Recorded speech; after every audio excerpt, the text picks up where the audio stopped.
Hey guys, this is Guy Chessman, and today I would like to examine a game of mine against FIDE master Borislav Prastalo from Bosnia. And this game took place on the internet. This was a blitz 3 minutes game, and so let's begin. White played pawn d4. I was white here. The FIDE master was black. Knight to f6. Knight to f3, pawn to e6, and now pawn to c4. Just inviting the usual Bulgarian defense, which black plays immediately with bishop b4 check. I covered with bishop d2, and now queen to e7. This variation is relatively popular, and it's quite a solid variation because if white simply takes, then black has this very unpleasant check on b4, and if I just cover here, then black is one pawn up, and if I play this move with queen d2, then black is still a pawn up. So it's a bit tricky. So anyways, white played pawn to g3, just trying to fianchetto the bishop g2 and castle later in the game. So black castle first, I fianchettoed, and now pawn to d5. There's another way to play this Bogo-Indian defense. There's another variation, and this variation is to capture the bishop first, right after that pawn to d6. Then if white castles, then black has this pawn to e5. The idea of black here is to simply blockade on the center, and if white ever captures this pawn here, then black is threatening pawn to e4, then pawn to e3, and if white plays pawn to e4 himself, then this bishop at g2 is kind of ugly. So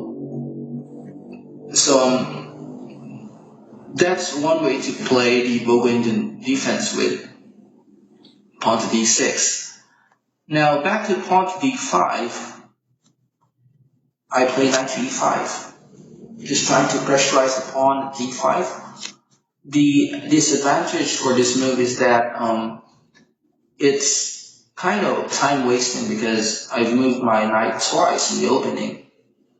Although I had some good reason for this, I think this was a bad move in my part. Not really a bad move wherein I would lose immediately, but somehow I feel that white has lost the initiative through this move, and black has easily gained equality through knight e5.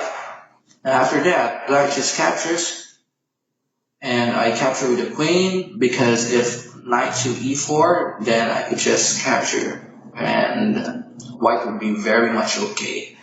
So after queen d2, black plays knight bd7, and I have no time to castle, because if also I play knight to f3, then I would simply lose a tempo. So after that, I just play knight to c3, because if knight takes knight, then this would really be nasty for black. And if black takes a pawn, then queen to d4, and white has the advantage. So after knight to c3, black simply reinforced the d5 square with pawn to c6. And for some reason, before I castled, I captured the pawn. Perhaps I was afraid that my pawn c4 would be taken soon, so perhaps it was the reason why I captured. But black has this time-gaining move with e takes b5, and now the knight e5 is threatened, and now I have no time to castle immediately because black will take the knight. So I captured the knight myself first, and after that, bishop takes. So that is when the time I castled. Now, we could now see that the knight to e4 threat is looming, and black simply reinforces this with rook f to e8. Now the e2 pawn, the pawn here at e2, is kind of weak. So what defends this by pushing the pawn a square forward to e3, since now it is guarded both by the pawn f2 and the queen to e2. Now black plays bishop to f5.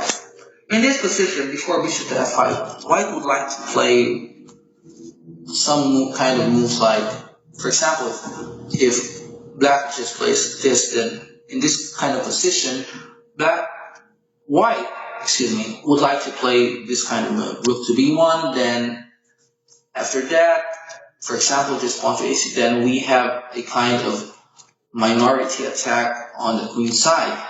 But that is stopped immediately by black's bishop to f5.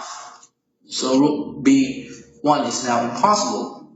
So after that, white simply plays rook f to e1. So what's the point of rook f to e1? The point is, perhaps in the near future, white would like to play pawn to e4. So he moves this rook to e1 immediately, just hoping that he could play pawn to e4 sometime later.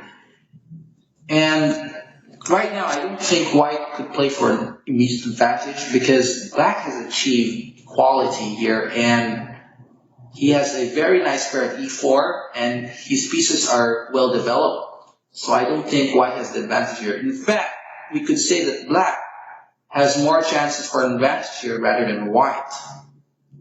So now we see the bad effects from my previous move of 7 knight to e5.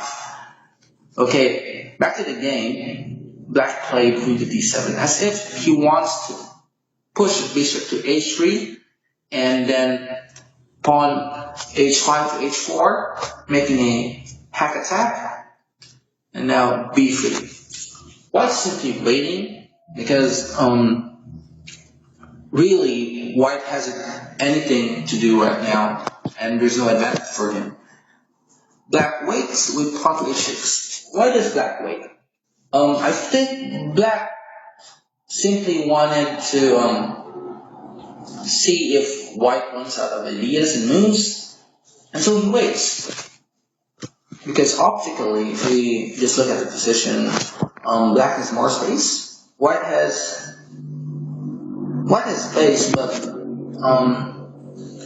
it's not much of an advantage, if you will. So now rook to c1. What is white doing? Does he want to take the pawn c6? I don't think so. The pawn c6 is well guarded.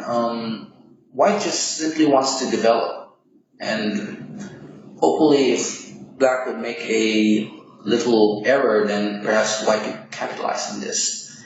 Anyways, black wants to double rooks with rook e7, pawn to f8.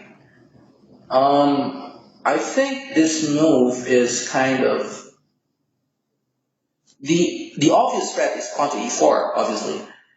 But I think this move was kind of provoked because after rook to e7, white wants to challenge the e-file with pawn to f3, then pawn to e4. But black simply doubles the rooks, and now this pawn here at e3 is really weakened, and he can't even play pawn to e4. So white defends with king to f2. So now we see my position kind of passive right now. And if I were to choose a side, I'd rather choose my opponent's side right now because I think black is better objectively. But I think white could hold if he wouldn't crack somehow, or if he would just play objectively, white could hold. Now queen to d6. What does this do? It influences the a3 to f8 diagonal, but for immediate tricks or somehow immediate threats, I don't think so if this move has anything. White played knight to a4, threatening knight to c5, black stops this with pawn to b6. But the problem of this move is that pawn to c6 is now weakened, and white utilizes this with queen to c3. Bishop to d7, just defending the weak pawn c6, and hoping to play pawn to c5 in the near future. Knight to b2, white wants to put his knight to d3, where it could extend pressure on c5 and the e5 squares. Rook to c8, now knight to d3. Finally, knight to d3. So, the move knight to e5 and knight to f4 is looming.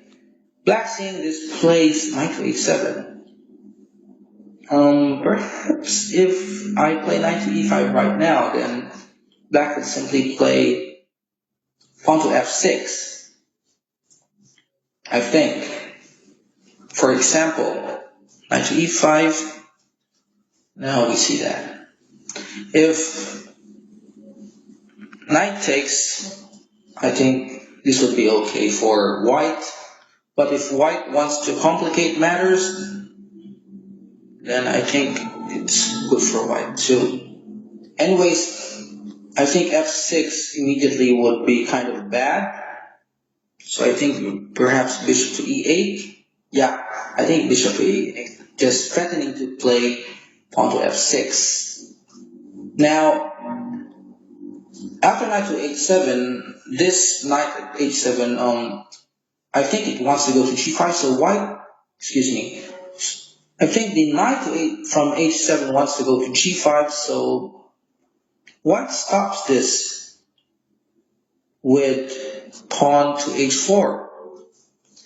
Right after that, black just renews the threat of knight to e6 with knight to f8. Pawn to b4 prevents pawn to c5. And now pawn to f6. So now knight to e5 is now impossible, and we could say that black is just okay here, white is okay. But judging from previous moves a while ago, white was kind of passive, and now white has kind of improved his position and therefore has relieved himself from some kind of pressure.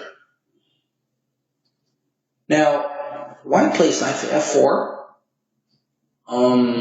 So what is white doing? I think he just wants to develop and improve the position of his knight. There are no immediate threats for both sides. So I think this game requires some improving moves from both sides right now. There are no immediate threats. Now, bishop to e8. What does bishop to e8 do? It prevents knight to h5, but now white has pawn to e4. A while ago, pawn to e4 was impossible, but due to the reconfiguration of the position, since the rook from e8 is now at c8, and now that the bishop from f5 is now e8, then now pawn to e4 is possible. Right after that, black takes, white takes, bishop to f7. What does this do? It threatens to capture this pawn at a2, but white ignores this with pawn to e5. Whoa! It is threatening and threatening. Black takes, white takes, queen to c7. What does black do here? Just maintain pressure at e5, because if white takes, which white actually did in the actual game, black just took, and now rook c to e8, just threatening to take on e5 and on a2. So black has double threats here. He threats to capture the pawn at e5 and the pawn a2.